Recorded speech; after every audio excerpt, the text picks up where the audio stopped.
even if I'm not working on a project for somebody else, I'm working on a project for me. So like I'm writing screenplays, I'm writing music, I go to the studio and I choreograph something.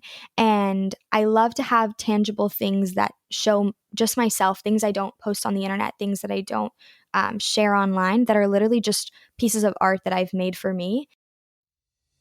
Hey, I'm Lara, an artist, educator and entrepreneur who's danced through life in Australia, London and California.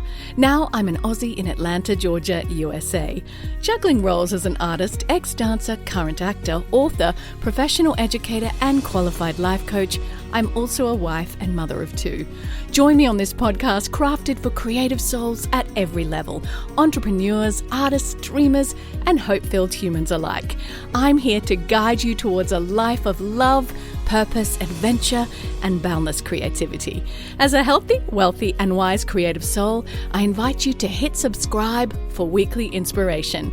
Anticipate solo episodes, exclusive interviews with creative luminaries, and insightful discussions with my hottie hubby, Andrew, a specialist performance physical therapist, as we delve into the dynamics of relationships and more. Dive into a 360-degree view of making a creative life you'll love. Whether you're curious about a career in Hollywood, you know someone who's there, you've got a child who's going there, or you're already there, this episode is for you. It is with Ava Jean Cutlip, who at 18 has already made her mark in Hollywood. Welcome to another episode of Healthy, Wealthy, Wise Artist. I'm your host, Lara, and I'm sitting down with the beautiful rising star who was born in New York City, Ava Jean Cutlip. She was destined for the stage as a daughter of a Radio City rocket, who's my good friend. Ava's childhood, which is where I met her when she was just 2, running around New York City when I was there performing. Her childhood was filled with dance, leading to her first professional performance at the Kennedy Center at age 10. Ava's artistic journey has evolved beyond dance into acting, and she has also performed alongside the very beautiful, famous Kristen Chenoweth, proving her triple threat talent. Music's another facet of Ava's creativity, as well as her acting, and she's collaborated with industry greats like Kenny Ortega. She's a testament to hard work at a young age and perseverance. We're going to talk all things first year in Hollywood, what it's really been like. Let's dive into the captivating journey of Ava Jean Cutlip. Welcome to the show, Ava. So you've been in Hollywood a year and a half, your first year. I haven't seen you for so long. I think the last time I saw you was in Paris, or was it Hong Kong, or was it Sydney? No, I think it was London. I think it was London. That was like the best conversation ever, because I have seen you all over the world. I do have memories of you being so organized with your mum when it was pouring with rain. I think it was in Paris. Probably, we were yeah. there performing. Yeah, and you pulled out an umbrella and a raincoat and you were just ready for action, and I was not ready, and I got drenched, and I was like, they are such professional travelers. Yeah, I feel like you pick up really quickly whenever your mom is just like all over the place all the time, you know? She really, really was. And Yeah. as you know, people will come to hear, she's a good friend of mine, your mom, and very special to me. And by the way, I saw on your website something about studying something at university or college, as they say. Are you still doing that, or is that paused? What's that? No, so yeah, when I graduated high school at 16, I started college like a day after. Wow. And yeah, so I will be done with school next September. So with a business math degree. I'm just in shock, because I was like, here's Ava going the performing route, and you've got, what was that decision about? Like, Yeah, what made you, I mean, obviously it's sensible, but tell me more about that choice. I mean, that's mainly it. I've always been really entrepreneurial, kind of like my mom. And I think, you know, for me, I love education. I love to learn. And so deciding to do a business degree was more of me being able to market myself as an actor and as a performer, you know, because I feel like, unfortunately, in the world we live in, that's also the artist's job now. And I don't love that, but I'm learning. Nor do I. I'm learning it's something I'm going to have to kind of step into and kind of be my own little marketing person. And so that's been really helpful. And on the math side, I don't really like math. I don't know why I'm getting a business math degree. I That's don't really funny. like it all that much, but I will say it, scratches a different part of my brain that is keeping me on my toes. And like, I can still do multiplications. That's good. you know? I'm very impressed because my son's already better at math than me. So he's he's nearly 10. He's in the top 10% of in Georgia. So I Wow. don't really know what that says, but he's pretty He's a smart at genius. maths. Yeah, that's He's a great. little genius. I can't believe he's already I'm really 10. proud of him. It's Yeah, wild. he's only little. What were the most surreal moments for you in your first 1.5 years in Hollywood, and how did you handle the overwhelming excitement? Was it even exciting, actually, to be Yeah. fair? Were you That's excited so to move funny. to LA? I always tell this story. It was New Year's Eve, 2021. And I'm watching this interview. I don't know who it was by. It was this video on YouTube of this really successful businessman. And so I'm listening to him, and he says, if you want things to happen in your life, you need to sit down and you need to write them out like you're writing out an order for something. I did this year. I earned this much money. I worked with this person, right? And so I wrote, I lived in California. And I think when I wrote it, I said I spent time in California. I was really giving myself some leeway. It could have meant a week, it Yeah. could have meant a month, who knows. And January 1st, I go to my parents and I'm like, listen, I'm going to LA. And they're like laughing at me. They're like, you are ridiculous. Who's gonna Because go you're with young, right? Were you? they laughing because of your age, or were they laughing because they didn't want you to It go? Like, just what was the I think they were laughing because they expected it, honestly. Like Oh, okay. That they would were like, make sense in your oh, family. okay, it's Here it time. is. Okay, here we go. I was 16, right, when this happened, and Wow, so okay. I went out with my mom for a month. I had the worst pilot season of my life, and the day that I'm leaving, I got a meeting with somebody that I ended up working with that summer, and after that project, I graduated high school totally randomly. I told the school I was graduating a week before graduation. And they You told me I told them couldn't. that? Yeah, I was like, so I'm leaving. And they were like, no, you're not. And I'm like, well, I have enough credits. Like you can't keep me here. And so Nice. I ended up That's my graduating. neighbor. and I was like, you can't keep me here. And I was so excited to move. We didn't know how it was going to work. I found my roommate through my agent like the month before we moved, and it was just it was just going to be me. My parents were like, you're just going out there, like you're a literal child, like we can't do Oh. this. And Yeah.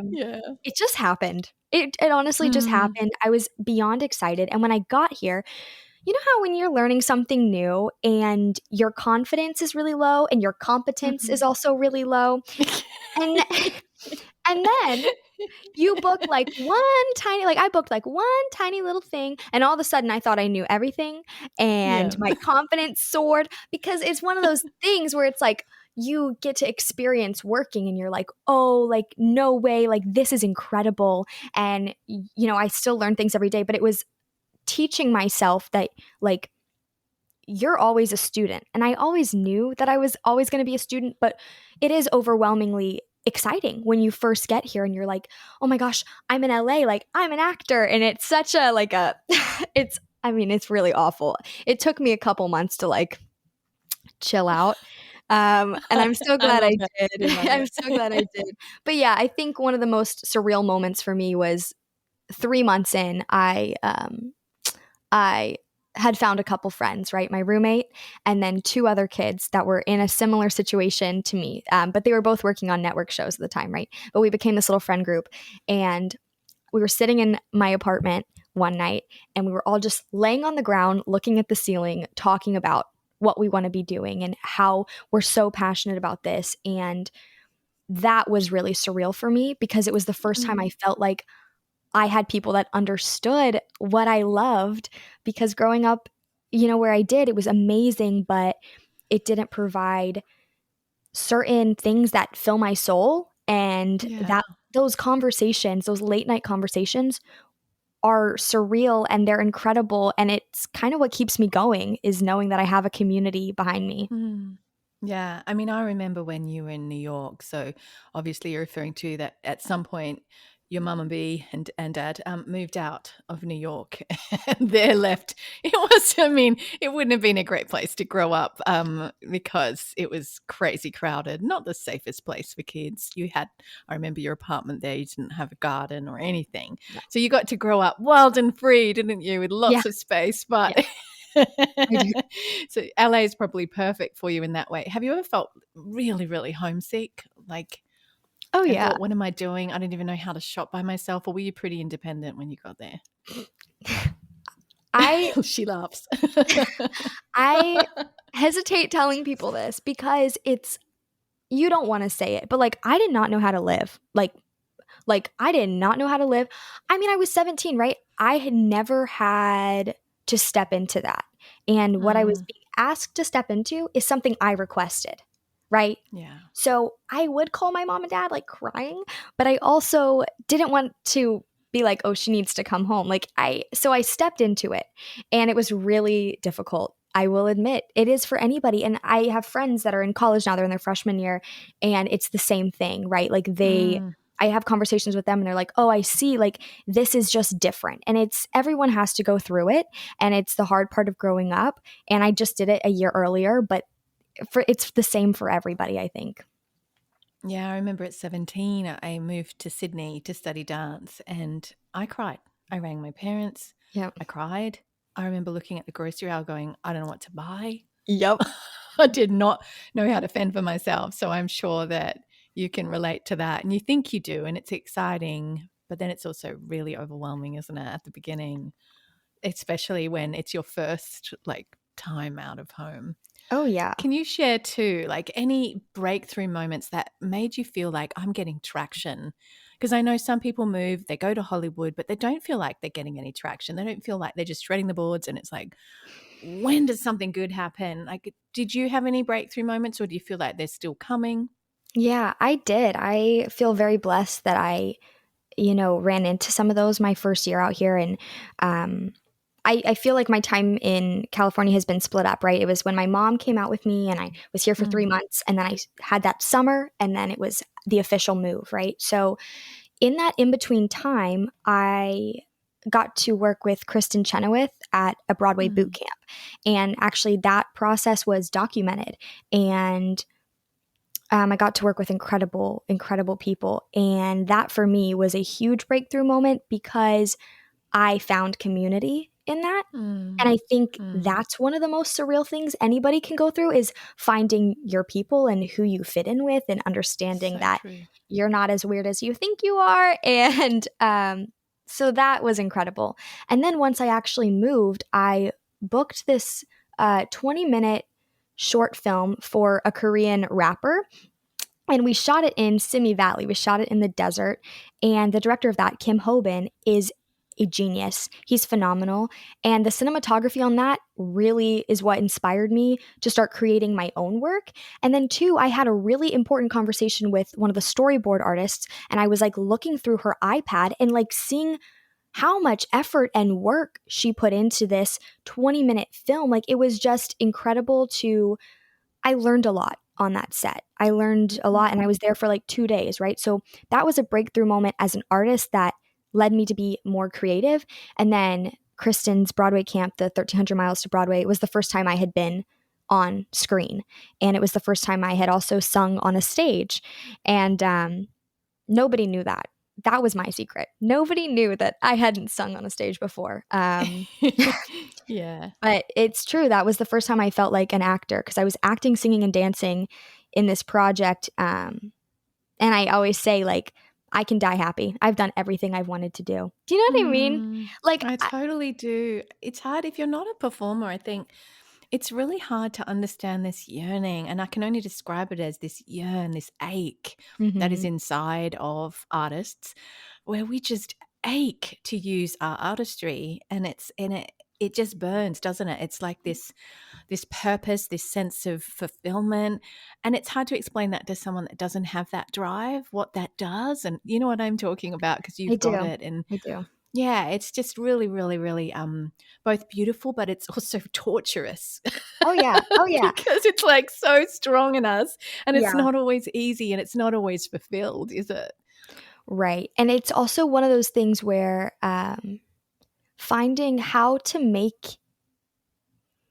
feel enough in a day when you're not working. Mm, That's what that's I'm good. working on because Mm, as artists, we're lucky if we get to work 2, 3, 4 times a year, right? that's so true. Sometimes we work once a year. Sometimes Yeah. we don't work in a year. Like that is just what Some the people don't industry work for is. years. Right. Like really good actors, Right. just they don't work for years, and it's terrifying to at the thought, isn't it? It Yeah. is, but I think what helps with that is finding like what makes you whole. And so for me, Mm. it's creating. And so even if I'm not working on a project for somebody else, I'm working on a project for me. So like I'm writing screenplays, I'm writing music, I go to the studio and I choreograph something. And I love to have tangible things that show just myself, things I don't post on the internet, things that I don't share online that are literally just pieces of art that I've made for me. And I hope one day I do get to share those things because that's kind of the point of what we do. But it's also important to take care of yourself and do what fulfills you, even when you're not working. That's so, so good. And I remember I was chatting to my brother because I flew all the way back this summer to Australia to see my family. And I said, it's not always about working, to my brother who's a musician. And he goes, Mhm. yeah, it's being amongst it. And I was like, wow, no one's ever said that. But there's something about being in the art city that we're in and being amongst it and doing what we do and being surrounded with like-minded people, that's very energizing. And when that's not in your life, you feel so far from it. And I'm sure you can relate because when you go to Hollywood, it's not just the work, which is ultimately the goal, but it's the community, it's the opportunities, it's the classes, it's the creativity, it's the melting pot. And I lived in London a long time and it was just like, whoa, everyone's like me. Yeah. And it was like, I'm not alone anymore. Like, this is my tribe. These are my people. I'm sure you can relate. I can. I can. I think for me, like what I was saying about how like having these late night conversations with other artists with my friends, it's like Yeah. being immersed in what you love, right? So like Mm, just being around it, being around people. Like I literally was thinking this morning, I was like, I can go knock on that neighbor's door. We can go to the coffee shop and we write. I can knock on that neighbor's nice. door and we can hang That's here cool. and we can write. I can walk down the street, knock on my best friend's door and be like, I have this idea for a show. Can I just talk it out with you? And it's like they love it. Like I love it. It's like Yeah. what it is. Um Yeah. and it's so different than where I grew up. And I think where I grew up is amazing. I would not change it. I was so Mm. lucky to have had the life experiences that I had. And I'm glad that I wasn't here from the beginning because if I Oh, was, yeah. I would not have as much to pull from, I think, Yeah. life wise. But at the same time, moving here has just made me step into my own. And I've grown as a person and as an artist. And I'm realizing too, like, acting is like one of my favorite things to do, but Mm. really storytelling is all that I care about. I don't care Yeah. about if it's through movement, if it's through music, if it's through my words and writing, or if it's through acting. I just have to be doing it. Oh my gosh, I so relate because I said to my husband, because for me it was dance, as you know, for a really, Mhm. really long time. And then musical theatre kind of took over because I didn't want to be in the background in the ensemble. I wanted like a role. Yeah. And then acting, as I had my children and I couldn't get to dance classes much, slowly, acting took over. And then it was film and television. And each city I've lived in sort of reflected that. But I said, no matter what, and particularly over the last year over the strike, I wrote a book. So I said, no matter what, there is a creative well, like this life force within me that has to create, Mhm. whatever that looks like. And I will find a place, whatever the genre, to create. And, you're one of the people I've heard say the exact same thing in a different way just now, is that you've got to use that creativity because it's just in you. It's like a life force that must find water. Yeah. Yeah.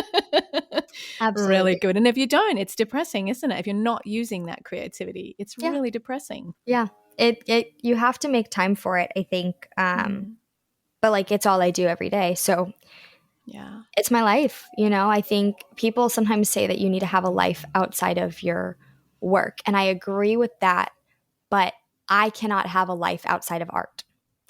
Mm. And art is But what the I art do you're for doing work. is outside of the main thing, right? So you're Right. kind of like doing it, but I get what you're saying. It's like Yeah. you've got other creative outlets, which is why you're surviving. Well, I Yeah. hope it seems like you're surviving. Yeah, never know with performers. I'm We're alive. very good at looking like we've got it together, aren't we? This I am good at that.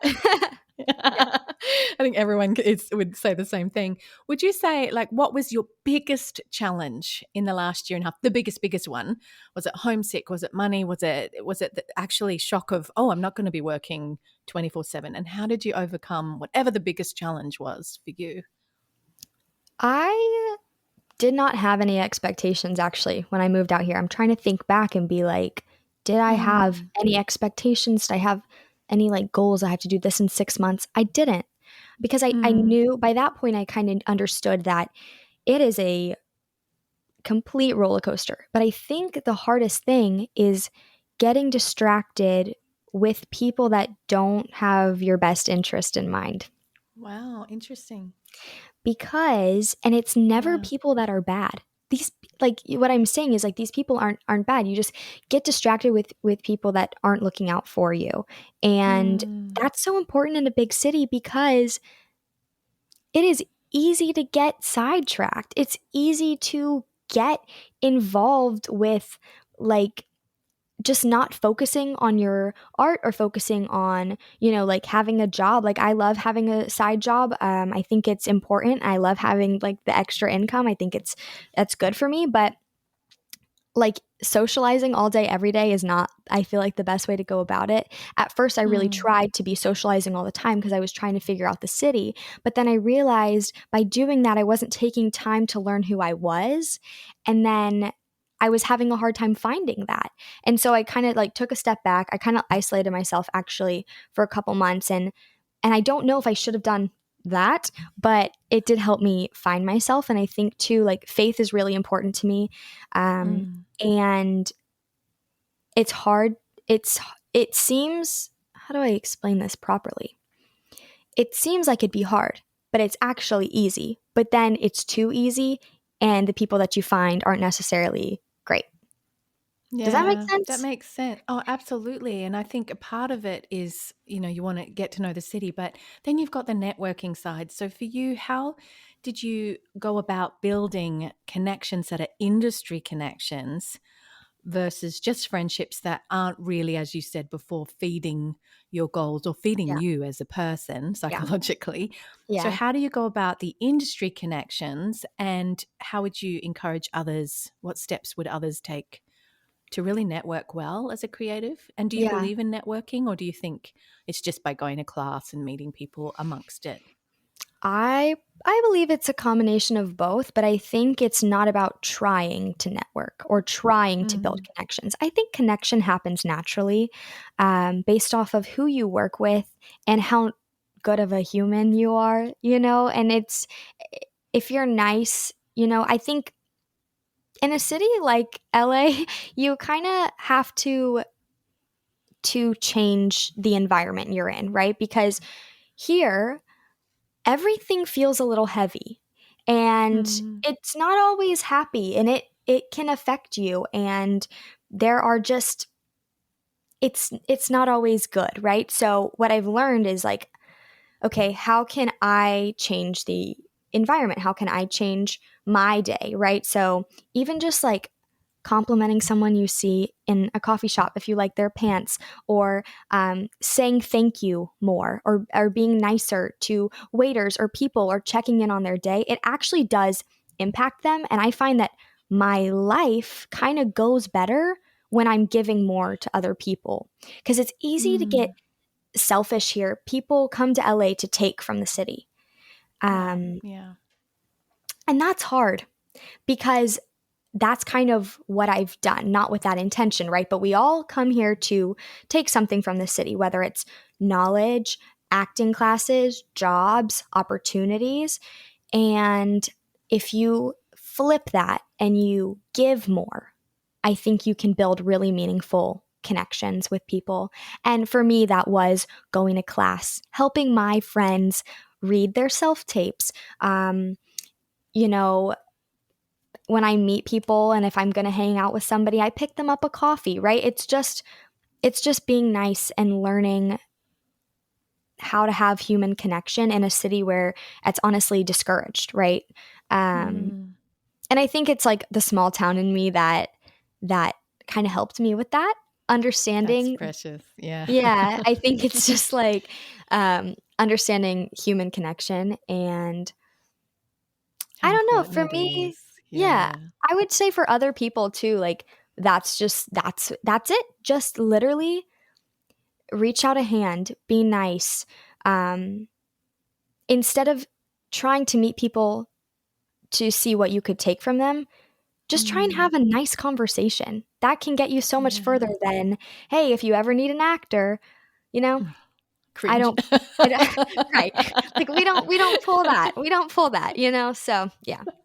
There's a producer and director that lives in my neighborhood, and I see her all the time, but I have never once and will never once say, if you need an actor, she knows I'm an actor. If she Right. needs an actor, she will ask Right. me. Right. And if I don't fit it, she won't. And that way I can keep my friendship with her. It's just cringe. Yeah. Don't do it. I mean, Don't I, do I it. get that people give out business cards to complete strangers, but I think, yeah, it's not in the acting world. Looking desperate is very cringy. Can you tell me too? You said LA is quite heavy. What do you think the source of the heaviness is? Is it what you just said? Is it that people are taking, people are connecting with other people to take, to Mhm. get, or is it something else? I think this city has been through a lot. I think a lot of large cities go through more than small towns do. And with that, there are just people that are hurting. And Yeah. I think it just comes down to that. Like you can honestly find that anywhere, but you see it in a larger city more because of such a it's a large population in a condensed space, right? Yeah. Um, Mm. and yeah, I feel like now too, everybody works from their computers, works from home, and like I work from home, I work from my computer. But honestly, looking at a screen all day is detrimental. And then you It forget really how to is. talk to people. Like it is awful. Like I hate It's it. I'm awful. so over it. I'm so over it. I force myself to Yeah. go on walks now um because I get stressed out and nobody Mm. stresses me out. It's nobody. It's me. Like it is Yeah. staring at a screen, scrolling constantly that stresses me out. And that's why too this social media thing, this self-marketing thing is something I'm really struggling with. I can't decide if I Mm. want to be on social media. I can't decide if I Yeah. want to do it or not. Like I go back and forth Yeah. every week. I'm like, maybe I should do it because it would open more doors. I don't really want to do it and Mm. do day in my life and get ready with me. So I don't really Yeah. like that. Like it just It feels so cringy, doesn't it? it And I hate yeah, it too, if I'm honest. yeah, I do it with intention and with purpose because I run a business. But yeah. Right, like before I had that, before I ran the business, I used to feel really cringy. And you do have those friends who criticize you that are non actors who just kind of roll right, their eyes. right. And the arts industry, we kind of get it. Yeah, But it's not fun. And wouldn't it be great if we didn't have to do that? Wouldn't it be great if that didn't yes. exist and we could just like do the old school way? I'd be like, yeah, everybody wants that. Like, and it's nice to hear that I'm not the only one because I mean, you're Yeah. 18 and a half Yeah. years old. Yeah. And yeah, it's nice to hear that I'm not the only one because like for me, Well, people go, oh, it's just your age. I think I think it's a self-glorifying Mm, thing that people run into, right? So it's like when people yeah. see artists, they I know like in my hometown, I've run into this a couple times where they're like, "Well, you just want to be famous so bad." Like, you know what I mean? It's like this fame thing when Mm, in reality, I do not want to be famous. I would love for yeah. my work to get seen. I would love for my work to be glorified, and I don't want it to glorify me. I want to glorify God. It's very Yeah. like I want to do work that serves people. Um, Good. Yeah. that's my intention with what I do now.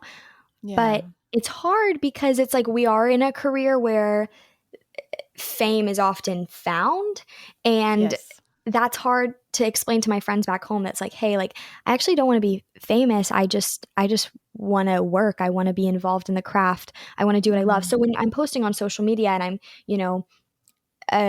if like choreographers follow me and producers follow me, I want them to see that I'm working. I want them to see that I'm singing and that I'm writing and that I'm dancing and that I'm mm, acting. And so for me, it's like a almost a business portfolio. But to my friends back yeah. home, it's like you're trying to be famous, da, da, da, da, da. And Yeah, it's it's hard. really hard. Yeah, Yeah. I separated my accounts because of this very issue with the non people in my life from my hometown, which wasn't an yeah, arts town. I didn't want to run two social media accounts, but I separated them because for me, it felt like I was cringing my hometown people and the others were getting it. And it was just so confusing. So I was like, right, business profile, private profile. yeah, This one's to stay in touch with my community and friends. This one's for my work. And it yeah, just creates more work, if I'm honest. yeah. But it's nice. It's nice to have that separation because it is really challenging. And I totally agree. I think most creatives are struggling unless they've got some level of celebrity already where it doesn't really Right. matter what you post, it's because of who Sure. you are. But Sure. yeah, can you tell me too, like dealing with rejection, because I know the stats are 95% of actors at any one time are not working. And I know that you're more than an actor, you're a singer-songwriter and you're a dancer and you're other things. So let's look at all of that. But it's not always sunshine and rainbows over there. No. How do you deal with the rejections, the setbacks, I do a self-tape, I don't get, a callback. What keeps you motivated? Well, I think the thing with the self tapes is like you turn them in and then you're done. When I do a self tape, I'm going to work. I've been hired to film a self tape and I get to have fun with it and I get to see what Ava brings to the role. And then Ava's work's done. If I get a call back and they want me to read it again and have fun with it again, I will, right? But because that is so rare and that is so like even just another thing I say is you don't know how far you get. I Mm. auditioned for a project a couple months, no, maybe about a year ago, and I got to maybe the third round and I never heard back. And then my reps reached out to me and they were like, you got to the final six.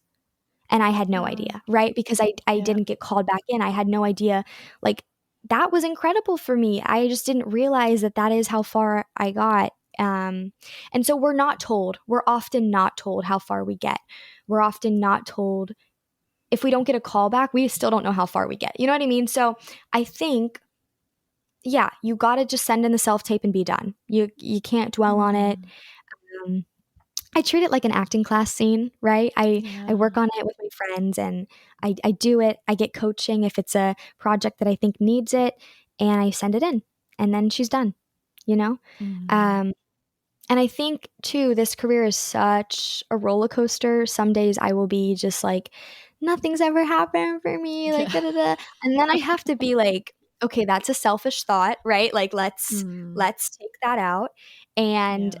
then it could literally be 2 hours later. It's like, oh my gosh, I got an audition. Like it is so Yeah. I'm so I Do you am want to hear learning. something hilarious? Yeah. This morning I ring my husband and I'm like, in the last month, I have had 26 rejections. 26, Ava. Yeah. Yeah. But that, I was like, ouch. And in that, I had probably three very, very close. Yeah. But 26 rejections, the normal person wouldn't have the capacity for.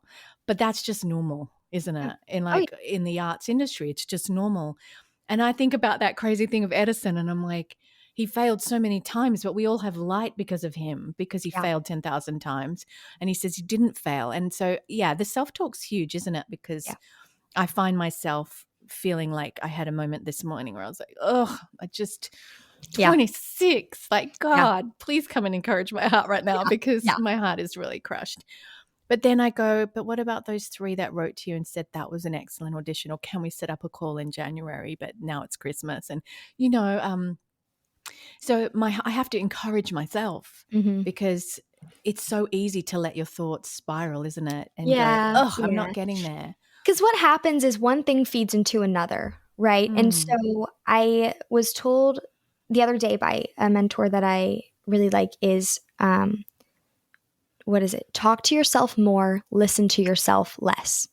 good. Um, because I will Mm. be minding my own business by myself, and all of a sudden I have this conversation in my head, and it's like, gosh, don't you just hate that you're not good enough? And I'm like, whoa, where did you come Where did from? it come What do you from? do? Yeah.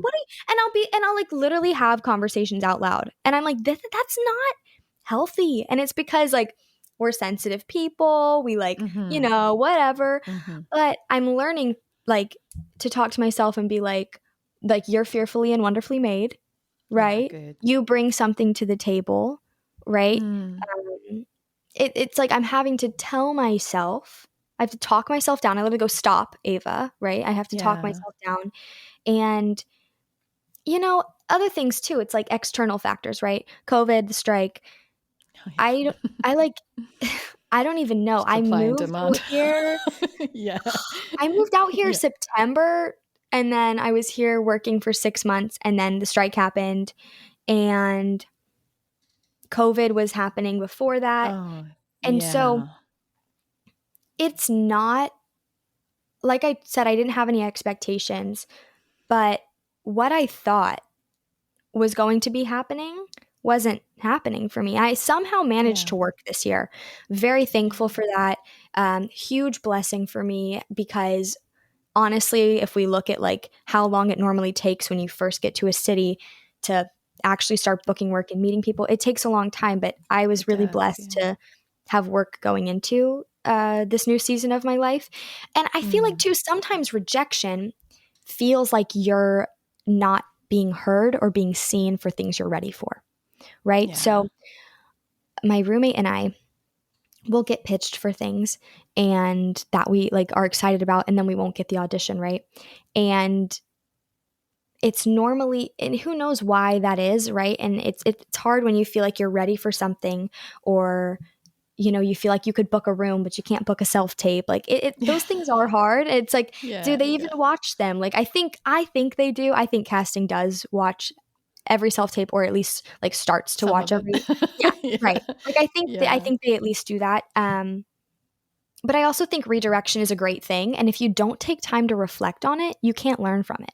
If I didn't Yeah. take the time, I lost a pretty big job in May after working on it for 2 months. Mm. And I did not take the time to reflect on it until this month. Mm. Wow. As in Yeah. looking back at it or just the experience and the emotional or both? Or your Looking back work? looking back on it, it wasn't anything to do with my work. It was just looking back on the process of it, and Mm. like realizing that after that job, I didn't work for 4 months, and Yeah. I also didn't work my side job again for 4 months. Like I think I got hurt, and I couldn't talk about that to myself until this month when I was like ready to process my whole year. Right? So Mm. it's one of those things where it's like now that I'm reflecting on it, I'm realizing, oh, that's actually not the kind of job that I necessarily want. Okay, like Yeah. my acting is not necessarily that way. Like, okay, I don't want to be doing that line of work. And so then I kind of was able to circle back and figure out what I truly wanted as an artist. And I'd say the other thing with that is like journaling is the Yeah. best thing you could ever do for yourself. And So true. it might not work for everybody. And honestly, I don't even know if it works for me, but I have been journaling every day since the first day of fifth grade. I have 12 Mm. journals. They're stacked full. There's 1 year where I didn't write. Regret that a lot. That was like my sophomore year of high school, right? But everything has been documented that I've done. And so I'm able to, even if I don't really want to reflect, I can go back and find the root of actually a lot of like my anxiety or problems that I started. And it's good to reflect on that, I think. That is so, so true. It's so healthy. And journaling is purely hearing your own thoughts back. I mean, Yeah. it's your thoughts written out. And then taking the time to reflect. Most people don't. It's really scary to do it. It can be very painful. But I think, like you said, allowing yourself to grieve and process allows you just to keep moving forward, doesn't it? Yeah. And it's hard because it's like, yes, we're going for work. There's a supply and demand issue to begin with.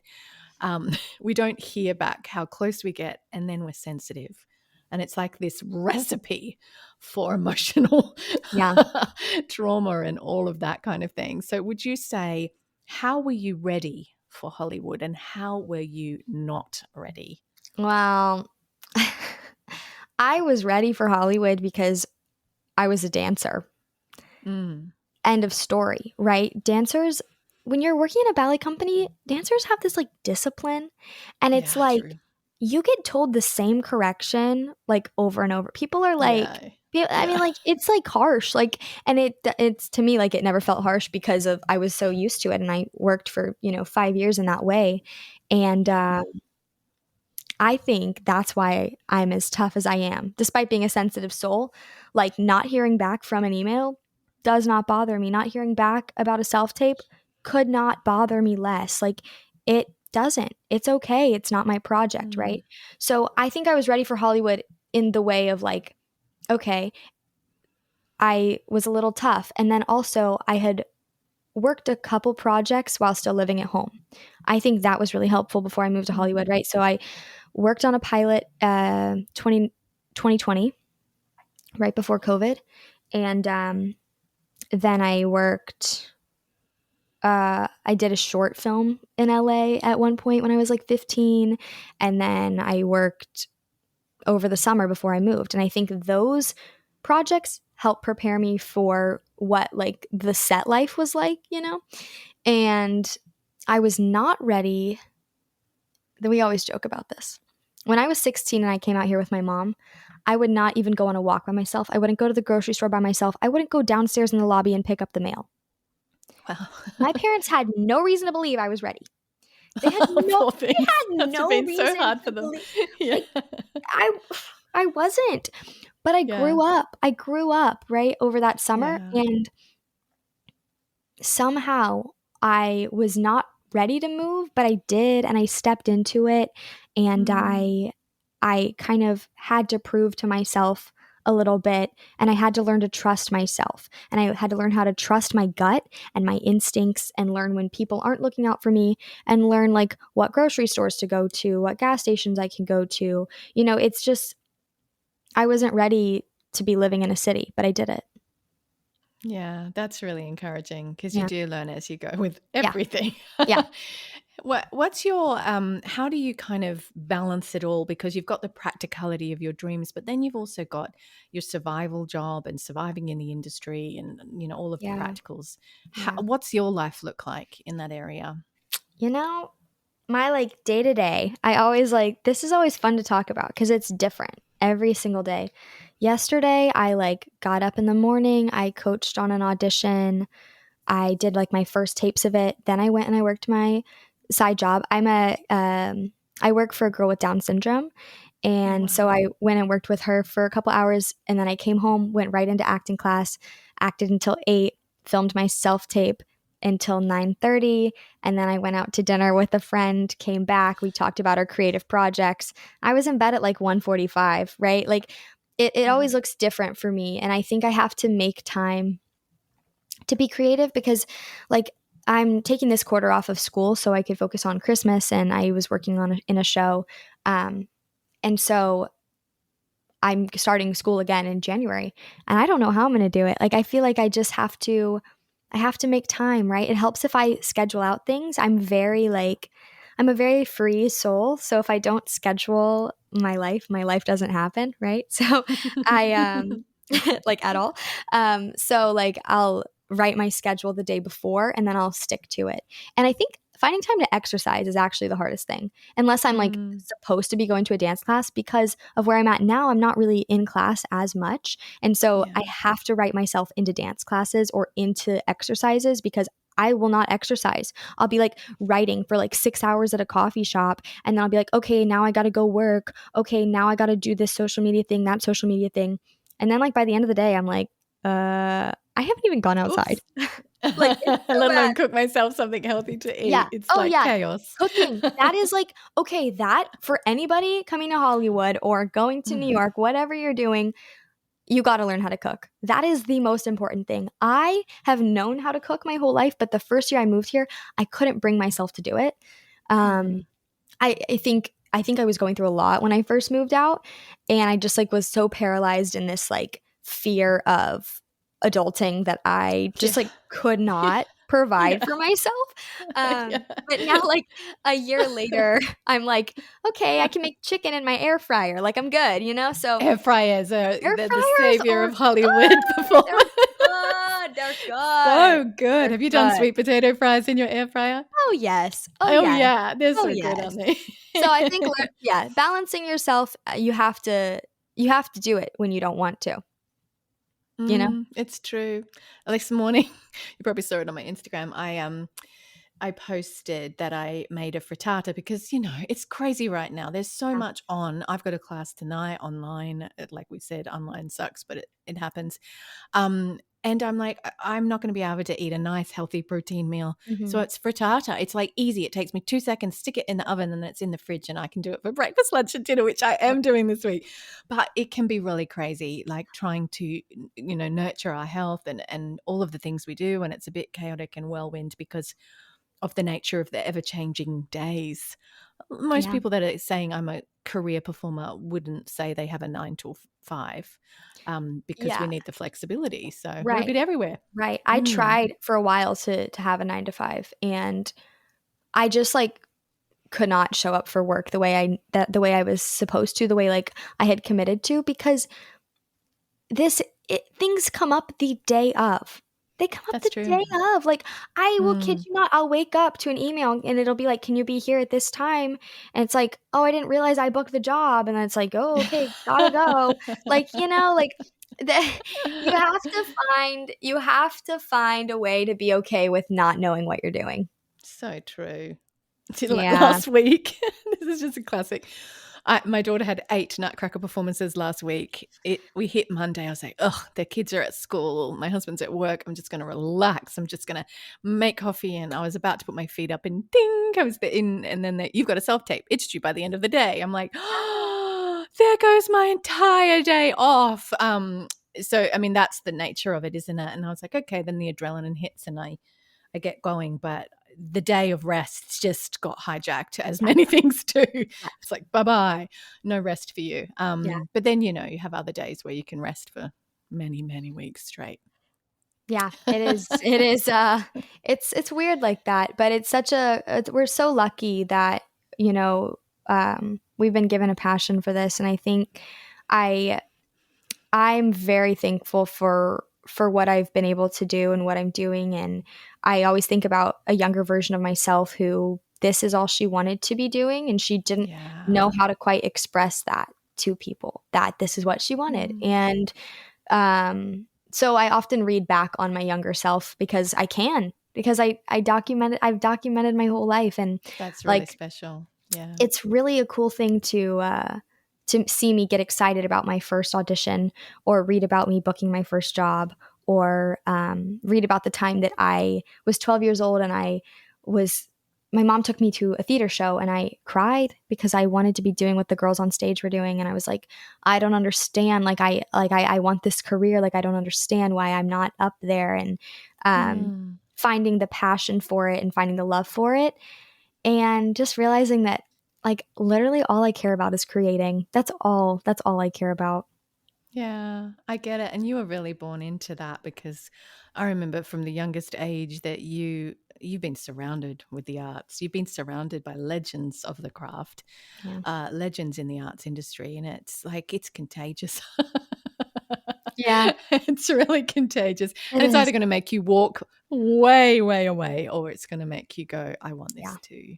Yeah. Well, my Yeah, mom is, like, the coolest person I know. she's so cool. I brag about Yeah. my mom because my mom deserves to be bragged about. Like, She I is a just very, very, she's a powerhouse, isn't she? yeah, she is, and she inspires me every day, and what I love is that my friends out here really love my mom, and Good. How could you that not? means She's a so lot to cool. me. Yeah, She's not a normal mom. she's not.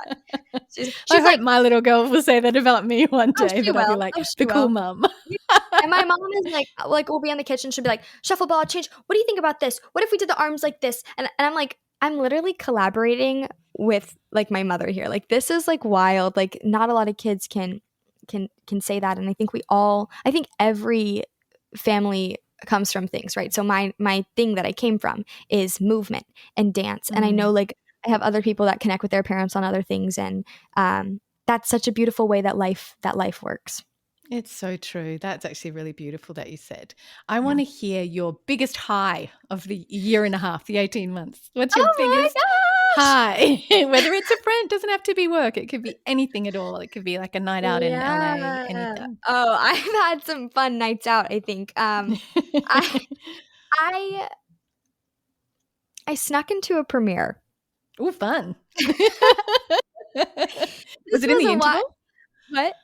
In the halftime or at the start? No, at the start. Oh, My roommate wow. and I, we, like, dressed up.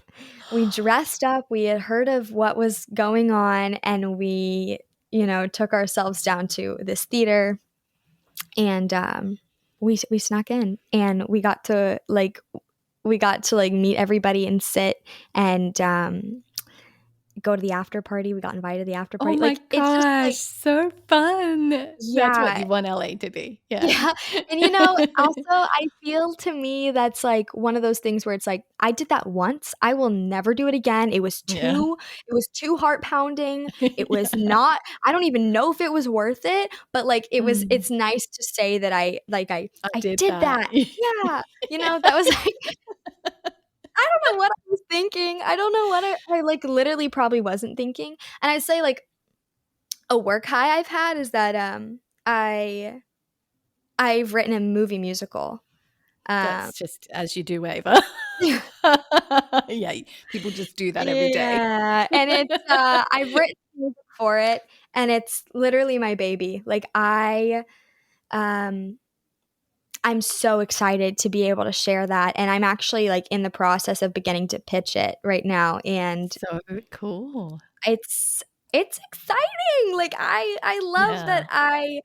I love that I have something that's like, "I created this," and that Mm. seems crazy to me because I was always the kid that was like, making all the neighborhood kids make like TV episodes with me and like making these stupid music videos on Video Star and like that's just who I was. And I like remember I wrote this musical in middle school, not this one, but a musical. Mm. And like I all my classmates like hated me by the end of it. And I was like definitely like not cool. Like I was totally not cool, but I was very type A. That's a really good way to Were you like explain it. Rachel in Glee? Yeah, You know, yeah, yeah. I'm going to Broadway and I was everything was just "Listen, guys, we have a sold out house tonight at the elementary school. Like, everything has to be perfect." That's pretty much who I was, I and love but it's it. been I'm realizing that all those little things led to me having the passion and the drive to actually flesh out a screenplay, and writing music is something that I've stepped into that I care about so much, and Mm. it started by my journals. It did. Like everything I write, I go back to and I'm like okay, this how can this be a song? How can I sit and do it? And I have this challenge for me in my new year and I encourage like everybody to follow along on it if they'd like, Nice. but it's called For Me, For You. And it's 12 projects. I'm going to do a project every month for the next 12 Nice. months. I'm going to create Yeah. something and I'm going to share it. Because in my acting class, at the end of the quarter, we had to create a creative project. And I created something based on my journals. It's this thing called the carver, right? And it's the idea that we're all slabs of marble and things that happen in our lives carve us, right? So the carver carves us. And then the creator is the only one that knows how we turn out to the beautiful Nice. sculpture we become, right? And we are the Yeah. carver in other people's lives, right? So Mm. it's this kind of this concept that I crafted and it was in one of my old journals, right? And I yeah, so I'm challenging myself to create more projects like that. And why I'm calling it For Me For You is because Rick Rubin, he's did this interview where he was like creating work for yourself is the best thing you can do for other people. And I was so mad at him. Like, I was like, no, I create work to serve other people. I do not create work for me. That's selfish. That's wrong. Mm-mm. I created this creative project for acting class for me. It's the first time I've ever made something for me. Mm. And everyone in my acting class was more affected by it than anything I've ever done. Right? Wow. So, Yeah. because when you're writing off of your personal experience, you connect to the human connection. You're not trying to find what the audience wants. You're not trying to find what other people want. You understand what you need. And then other people that relate to you need that same thing. So Mm. It's called For Me, For You, and I'm going to do 12 projects over the next 12 months, and I'm really excited about it. Oh, I'm excited. So let's watch this space. Yeah. And I was going to say, what are your goals and aspirations? But that sounds like the most wonderful ones. And with that, how can people get involved? Like, how can they find Ava online? Yeah, so my Instagram is the Ava Jean, and I have a website, but you don't need to go on that. Like I have an Instagram. That's pretty much all I have. I guess I have Yeah. a TikTok too, but I don't really use it, so don't worry about that. And Go to Instagram. Is that where they can hear when after the month about yeah, I'm gonna your start creative? posting them on YouTube too, and my Oh, YouTube's fun. connected to my Instagram, so you can all find that through that. Perfect. Yeah. That's really, really cool. And of course, I'll put all of that in the show notes. So, what Yay. advice, even though you're not yet 20, what advice would Ava give to her younger self about where you've come through in the last year and a half and where you are now looking back at the Ava of maybe 16 or younger? What Yeah. would you say to her? Um, I would tell her to listen. I would tell her to listen.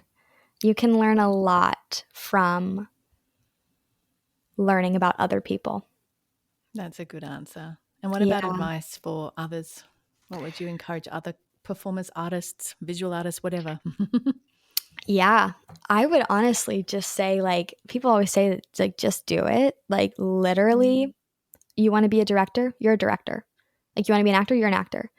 You have to step into that. You cannot just wait to say that. If that's who you want to be and what you want to do, you're doing it right now, right? Mm. This is what's happening. You sit down at your computer, you want to be a director? Fine, find a project to direct. Like it's one of those things where it will not wait for you. You have to catch it. You have to step into it because nobody else is going to do it for you. Nobody else is going to be the one that's holding your hand because people don't have the time and they also don't have the money. It's one of those things where it's like you are your biggest investor in yourself. That's how it's going to be for the rest of time. And until someone takes a chance on you, you have to take on a chance on yourself. You That's know? really good. That's a Yeah. good advice. Really, really good advice. That's solid. Also, you've started a new podcast, and how can people tune in to Hold for Yeah. Sound? Ultrasound. Ultrasound is done by me and my roommate, and we interview people in the arts, like people, mainly actors and producers that are older than us, and they're passing down knowledge to like the next generation. That's kind of our That's very little cool. thing. Mm. And yeah, you can find us on Instagram at Hold for Sound Podcast, and then we're on Spotify at Hold for Sound Podcast, and we're on YouTube at Hold for Sound Podcast. So It's that very is us. cool. Do you film it in your apartment because you both live there? No, we have a studio we go to. That is so cool. I Yeah, love that. What a wonderful thing to do with somebody that you've got right in your house, isn't it? it's our And little you learn. strike It's a baby. reflective tool, isn't it, podcasting? Oh yeah, it's reflective, and because we're not in college for film, having these guests on is like we're getting a film degree. Like we're learning so much from having these Oh, people yeah. on. And so not only is it good for the next generation of young artists, but it's also helping us learn kind of how to navigate where we're at. Very, very cool. And I have loved everything I've seen you guys doing. And thank you so much for chatting. Thank you so much for having me on today. I've had so much fun. Phew, today's masterclass is done. I love reaching back and saying, I've done this, and helping you learn the easy way. If you want more, head to laurabiancapilcher.com for show notes, links, freebies, my blog, coaching and courses, and you can also head to my socials, Lara Bianca Pilcher on Instagram and Facebook. I'm also on Twitter and Pinterest. Thanks again for listening. Please leave a review on Apple Podcasts. That would mean the world to me. And of course, keep on living the healthy, wealthy, wise artist living towards your dream life. Bye, friends. P.S. Shout out to my hottie hubby, Andrew Pilcher, who does all the editing on this podcast.